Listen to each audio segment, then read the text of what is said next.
Alright, so we have our last three graphs to look at, which are our last three reciprocal graphs. Kind of like with our tangent graph, like these ones don't come up quite as often, so like we're not going to look at like all of the transformations for them. Mostly, again, kind of like with tangent, I just want you to be able to pick out the period for these graphs, and then also they will also have asymptotes, so to be able to figure out where the asymptotes are going to be. But we're going to look at kind of like how we can do that. So remind me, what are our last three reciprocal functions?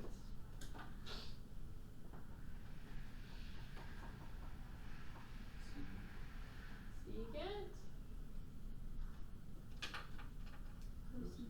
cosecant, and cotangent. So remember, they are called the reciprocal because they are the reciprocals for our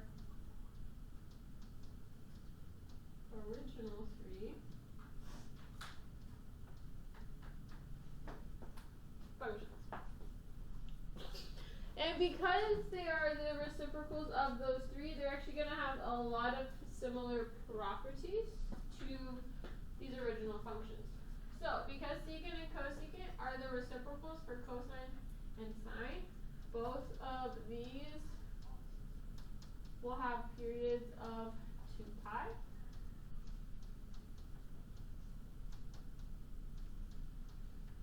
And since cotangent is the reciprocal of tangent, and tangent has a period of pi, it will have a period of pi as well.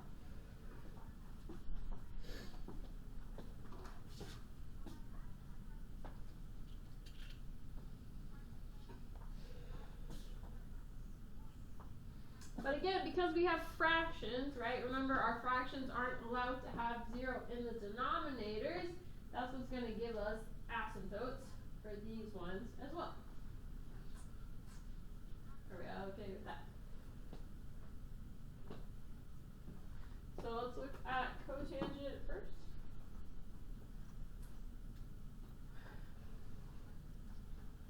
So remember that if cotangent is the reciprocal of tangent, so we talked about yesterday, remind me, tangent is what over what?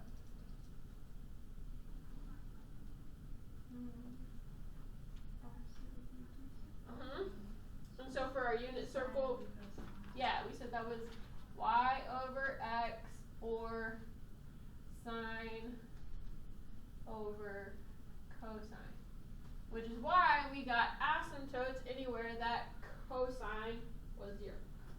Agreed? Now, if cotangent is the reciprocal of that, that means now we're going to have cosine over sine. So we're going to have asymptotes when sine equals 0 now instead.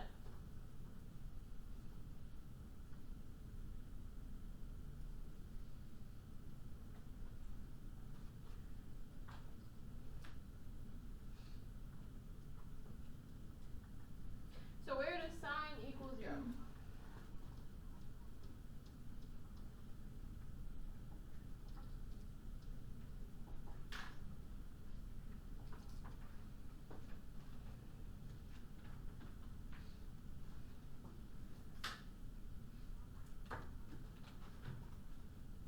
So think about your sine function, right? What does it start at? Starts at a 0, right? Which means that sine is 0 at 0. Yes? Which means that if sine is 0 at 0, cotangent is going to have an asymptote at 0. Yes? Then remember that sine is also 0 at pi, and then again at 2 pi. So that means that we would have another asymptote at pi, and then 2 pi is off of my page, but they would have another asymptote there. Are we all okay with that part? Yes or maybe? Okay. think about is, remember that tangent and cotangent are reciprocals? So remember from yesterday, we said that tangent is 1 at pi over 4. Well, what's the reciprocal of 1?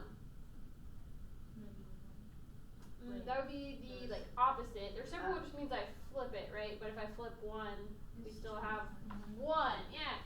So cotangent is actually still just going to be 1 at pi over 4. And now, anywhere that cosine is 0, cotangent will be 0.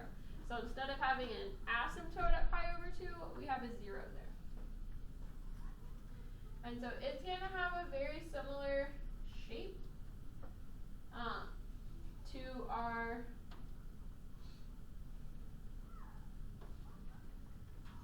tangent. Just notice that it is kind of like reversed, so it starts up and then comes down instead of starting down and then going up.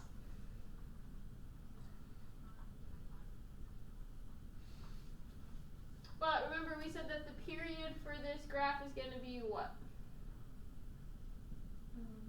Just pi. Because notice from 0 to pi, I have that full like S-like shape, okay? And then it's going to start over again. So one period, we only have to go from 0 to pi.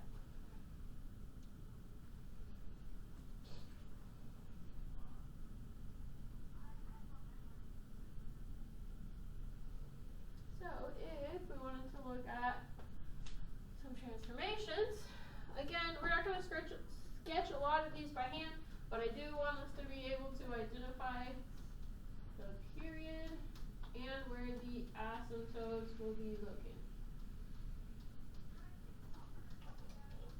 So remember that we said because it's the reciprocal of tangent, cotangent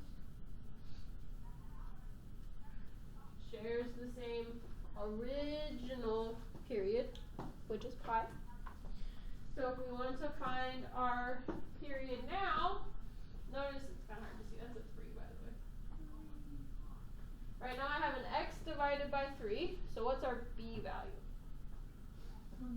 1/3. So we have pi divided by 1/3, or in other words, just 3 pi. Now what does that 2 in the front do?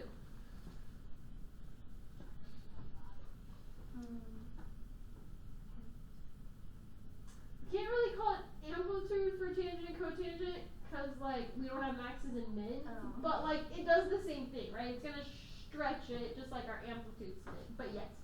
So it's gonna make it like taller, okay? But that doesn't really affect where our asymptotes are, right? So remember, for our cotangent, we have to start at an asymptote and end at an asymptote, and that's one full period.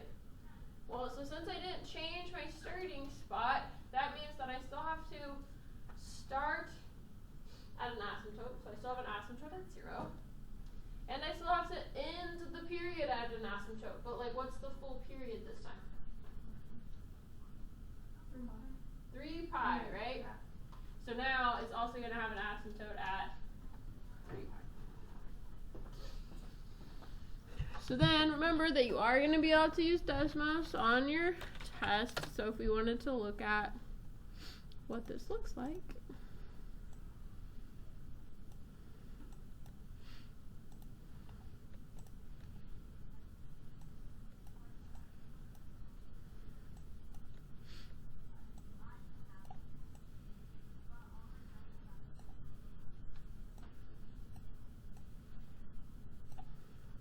So my normal cotangent of x graph looks something like that, right? Which is kind of what we got before. The 2 cotangent, so that's going to make it slightly like taller, like we said, slightly stretched. But then my divided by 3 is going to make it slightly wider. Which is why like now we have asymptotes at, it's kind of hard to see, but at 0 still, and then over here it would be at our 3 pi. But that's why it's gotten much wider than our previous ones. Alright, what questions do we have about cotangent?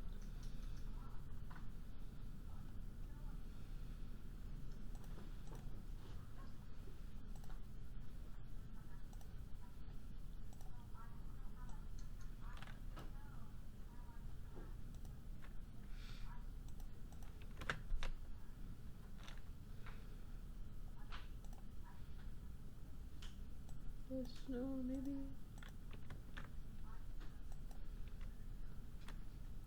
It's not wanting to paste the picture. I'll put it later. Alright.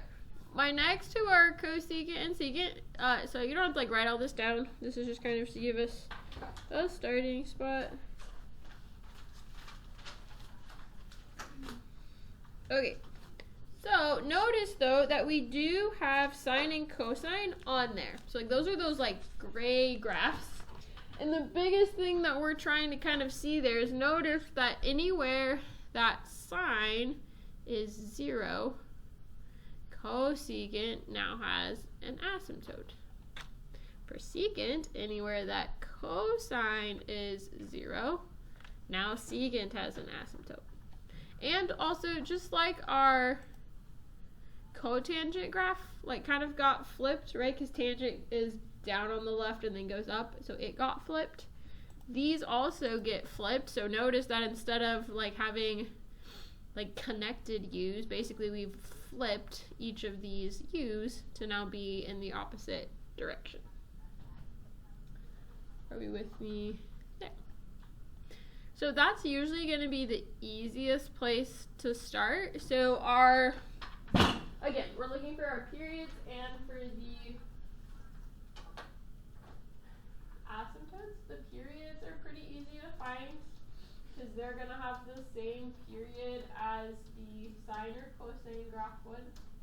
So what does our sine and cosine graph normally have? 2 pi, okay? So do I have a b value on my first one? Yes, no? I have a b value? No. So then our period would just be what it normally is, which is 2 pi. On our second one, do we have a b value?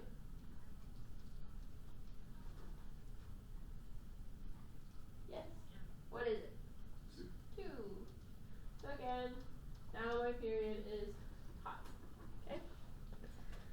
But the easiest way to do these, again, because like they're just straight up related to our sine and cosine, is instead of like doing a bunch of work, I'm just going to take this same graph, so 2 cosecant of x plus pi over 4. And I'm just going to, so remember that cosecant is the reciprocal of sine. So I'm just going to graph the related sine graph. And that's helpful because now I know anywhere that sine is 0, I have to have asymptotes for my other graph. So I have 3 pi over 4, 7 pi over 4, and 11 pi over 4.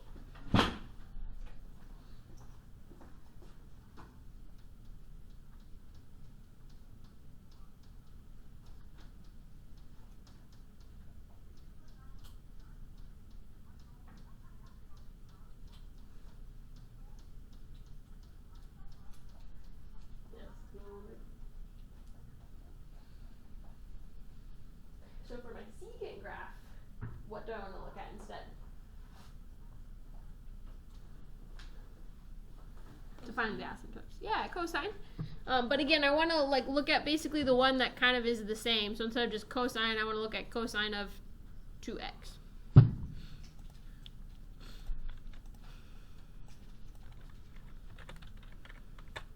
But same way, anywhere that this equals 0, I will have an asymptote. So we're looking at pi over 4, 3 pi over 4, and 5 pi over 4.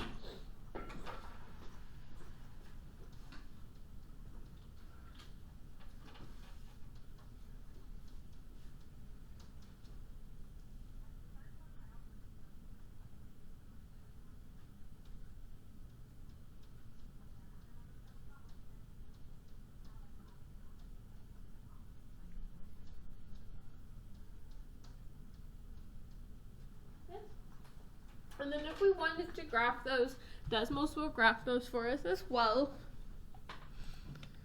So for like this first one, 2 cosecant of x plus pi over 4. And then the second one is secant of 2x. So like it'll still graph those for us.